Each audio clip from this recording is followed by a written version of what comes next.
Yeah, across the state, we're talking more than 2 million ballots cast so far.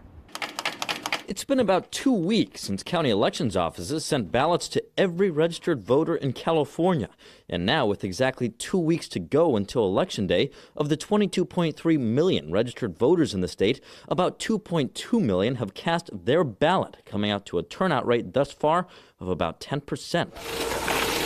Those figures coming directly from Political Data Inc., or PDI, a nonpartisan voter information service tracking ballots and voter trends. Getting to about 10% by now seems about right. Paul Mitchell is vice president of PDI. Of the ballots returned so far, he says there's one trend that stands out in particular. The people returning their ballots are largely older voters. In fact, while older voters make up just about a quarter of the electorate, he says more than half of the ballots returned so far are from Californians aged 65 and older.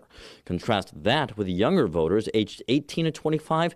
They too make up a quarter of the electorate, yet just 10% of the returned ballots are from their demographic. So a real disparity in who's returning those ballots early. As for where it all stands on the political spectrum, Mitchell is closely monitoring the share of each party that has voted so far. Republicans are a little bit higher right now. They're at about 13%. That's probably because more Republicans are homeowners and older in more suburban areas and have voted by mail for longer.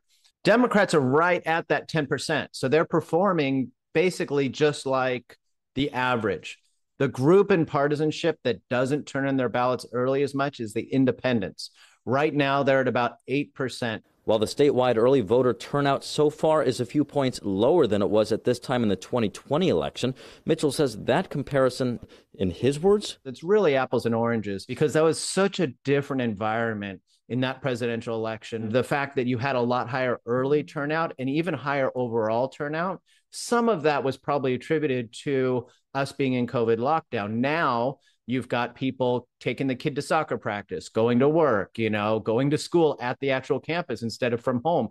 A lot of these dynamics having changed will probably reduce total turnout. And a reminder, you can bring your completed ballot to an official drop-off location like this one, or you can send it back in the mail. But this is key. You must sign and date the back of the return envelope for your vote to count. Reporting in South Sacramento, covering local news that matters, Eitan Wallace, Fox 40 News.